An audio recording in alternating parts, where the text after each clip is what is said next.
Hi, and welcome to another episode on our journey to the 67th anniversary homecoming right here at Capital City Seventh-Day Adventist Church. Tonight we have none other than current elders that I have the privilege of interviewing. This time I get to put them in the hot seat like they are usually on the pulpit when they're serving every Sabbath. But without further ado, let me have you meet our guests. Welcome, gentlemen.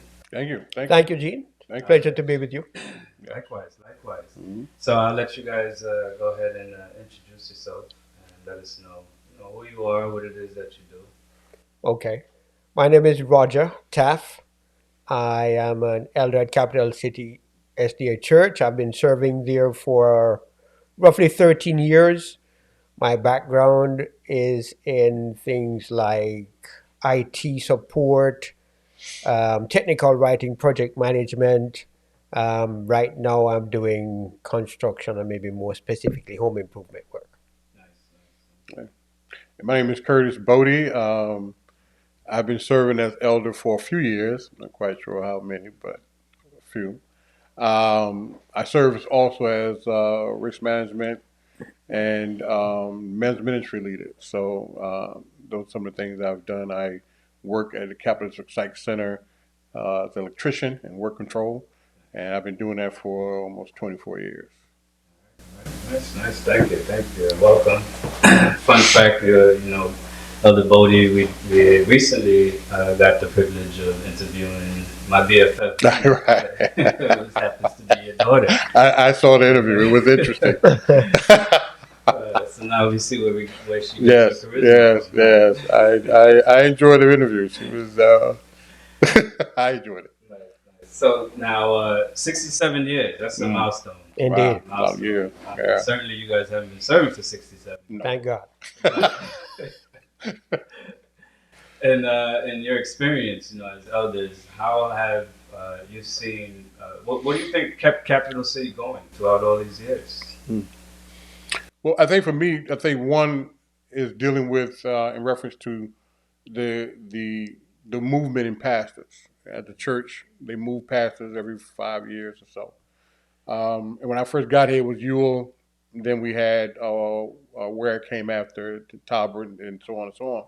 But I think with that also you have a recycling of members as well. Elders, first elder has changed. Current one is Elder Kirk Williams, and I think that experiences with those individuals help guide the church, help move the church along. And I think in that time period has been amazing as far as some of the things that the church has gone through during that period of time. One thing that I enjoyed was choir days, and how we had Sister Ware would come and have to come to church and practice. I never really, I did as a youngster in the Baptist church, I sang in the choir, but as an adult, I really didn't sing in the choir. And so I wanted to sing, I wanted to be a part of it. Coming to choir rehearsal, only thing I didn't really too much like was the fact that she would have each section do their part, and that was a nervous experience for me, because now I gotta sing, and it kind of proves whether you can sing or not, So I was always kind of like on the hot seat with that. But I think throughout the years, it has definitely given us, some great experiences seeing Capital City grow. I remember when I first came to Capital City, the Burketts brought me in. I would come over to their house for lunch, and that's something I saw a lot, where people will be invited over to people's house for lunch, even though they did every now and then have serve lunch at the church. And that right there, to me, created family, and I love that part about it. I think for me, every church has its culture, its customs, the way it does things. And for me, what I observed was the love, the camaraderie, the welcoming spirit of Capital City. The first person I was introduced to, a friend of mine introduced me to her, and I was staying at her house for a while, Sister Edith Powell. And so she welcomed my family with open arms, embraced us, and I really felt the love, the support, and the care. Even before I got to the church, I felt that love, and it felt like an extension of the church. So when I got here, I observed a similar kind of pattern, and it made me feel welcome. It made me feel appreciated. And so when you come into an environment like that, you have no option or no choice but to reciprocate that to others. And I think that has been definitely one of the things that has kept the church going. Nice. Yeah, I can agree. I've definitely witnessed that hospitality, especially from Sister Power. It doesn't make sure with that. But yeah, nice. So now, all this time, we've seen Capital City to where it came from and to where it is now. As elders, in your experience, how have you witnessed God take us to where we are today? How have you witnessed His helping hand to see where Cap City is today? I think some of the things that stand out in my mind is when the church acquired this new property here. Previously, we had the property over on North Lake, and when we acquired this property at 168 South Island, where we're now residing at, as it were, I noticed and I felt the spirit of cooperation and togetherness as for weeks we spent trying to get this place ready. Some people painting, some people decorating, fixing up the outside, whatever. So there was all hands on deck. Everybody was together, and with the acquisition of the property, plus the people coming together, I saw God's hand at work in that particular instance. Maybe more recently, the community services department has made strides acquiring or just developing and building this community services center, and I really applaud and admire them for that. The children's ministry and the Pathfinder Club, they've also made significant strides, and I've seen the growth and the way it's helped to shape and develop the young people. And those are some areas where I've definitely seen God's hand at work with the church. And for me, I think that community is important. I remember being at Oakwood. I used to be part of an outreach band that worked with children, and we would go every Sabbath, and a lot of students would come with us. And when I came to Albany, back to Albany rather, I wanted to continue that same experience. And one thing that I enjoyed was when we go out for community events. Like we started something a few years ago with Pastor Q over on First Street between Lake and Judson. It was called Back to Basics. And we've had cookouts, and we have different departments come together, Pathfinders, adventurers, the drum corps, different departments, community service will come together, and community agencies will come together and put on a program for them. And that right there it just was overwhelming for me. Even dealing with some of the things we used to do with the men, we would go on retreats, and that was amazing. We mentioned a little bit earlier in our preparation of conversation, we talked about Cat Mountain, and how some of the men, all the men went. Actually, I don't know if anybody didn't go, but we would go up this trail, and then it started going up and up and up. Yeah. And to me, it got a little more challenging. It reminded me of with myself an experience where I was struggling trying to get up because my leg was about to give out. Yeah. And 4 or 5 of the brothers stayed back. I think Roger was one of them, and they stayed back with me as and stayed with me until I made it up to the top. Yeah. And that right there just built something in me, created something in me that said, you know what, I love this. I wouldn't do it again, but I love this. I really do love it. So those are some of the things that I think helped me and I think have helped the church in that time period. So a lot of bonding, a lot of community outreach, a lot of, I feel like, when the Lord blesses you, you don't keep those blessings to yourself, right? Right. More blessings you receive, you can now pass on to others. Yes. And absolutely. I think it's on the passing on to others that keeps that, that cycle going, right? Right. Yes. And But yeah, Cat Mountain. Mountain, exactly what it is. That was an interesting challenge. Yes, I mean it was. that was but it shows what God. You might see the challenge ahead, but Yes.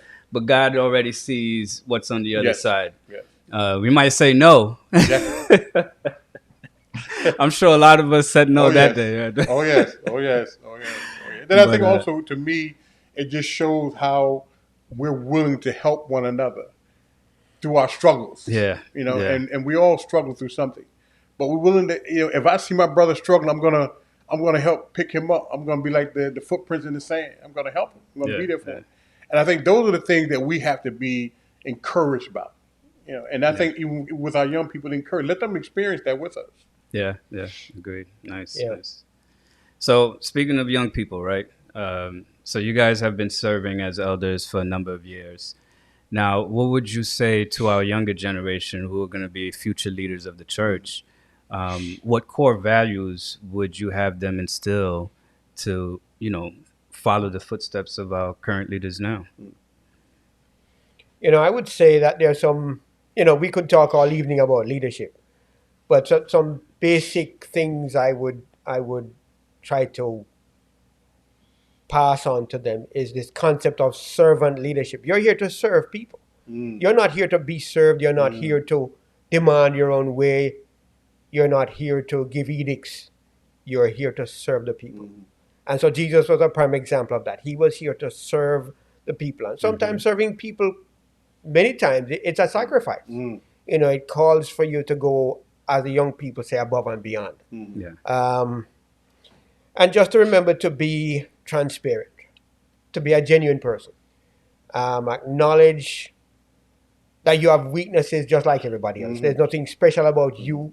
You're just here to play a role and to serve. Yes, you are required to be an example, but you have frailties and faults like everybody else. So we be compassionate. We love people genuinely. I read a story some time ago about a bus driver, and everybody on his route loved him. A bus driver, no big deal. But everybody loved him. He would wait for people 2-3 minutes at the bus stop. If they're not there, because he knows who gets on where, he would ask for them, ask about their families. And he was it was like a family each morning, that when people were missing, he would find out what happened to them. And when he was taken off the route, that bus company, they had no ends of complaints and phone calls and inquiries about the bus driver. And I'm saying, that is what church is about. So as a leader, those are the things we aspire to create that camaraderie and that fellowship and family feeling within the church, that people feel safe, they feel loved, and they can grow in their relationship with Jesus. Nice. For me, I think it's I would encourage them to be consistent. As Roger said, be an example. Don't be so concerned with what people see, but be concerned in helping others. Extend yourself. Don't be willing to extend yourself. Be willing to go the extra mile. And I think that if they get that, it's going to take them a long way. I think that when a young person come to church, you say, well, why did that youth come to church? Because their parents in the beginning brings them. They really have a choice. But as time goes on, they become adolescents. They said, why do I come to church? More because my parents make me, but then I'm encouraged by coming because I have friends. My friends are there. We hang out. We do whatever. But then as I become a teenager, then it's a little bit more. I'm getting to the point where now, do I really, really want to come to church or not? And I think once they become 18, now they have to start making a decision. Do I really want to come to church, or do I want to be involved, or I do not? But I think if they have a base of understanding, a base relationship with Christ, makes a difference. And I think to encourage them to do that, try to find that relationship. Do whatever it takes to find that relationship, because that relationship is going to carry you when you're going on. I remember when I was 18, I left and goes to Oakwood. I think I didn't really have that, so it kind of got me into stuff, So the thing about it is that even though you didn't have it, you can develop it. So carry that, and it's going to hold you. to that. Amen to that. Well, thank you, gentlemen. I really appreciate you coming here and sharing your experiences, especially Thanks for as having church me. leaders. Yes, thank you for I having us. think you Definitely. guys play a vital role. You know, it's not just for the cameras when you're sitting up there in the pulpit carrying out the task for the service. A lot of people see that, right? And we're hoping that that's going to be emulated Yes. for our future leaders. you know. Absolutely. Yes. So thank you again. It's been a pleasure to put you guys on the hot seat. Oh yeah, I enjoyed it. Thank you. I really enjoyed it. And thank you for watching another episode. We hope that you're enjoying these episodes and that you're sharing and liking. Don't forget to, share and like on YouTube, Instagram, on Facebook. You know, share these things because you don't know what these testimonies and experiences do for others. So hopefully you enjoy, and we'll see you on the next one. Blessings. Amen.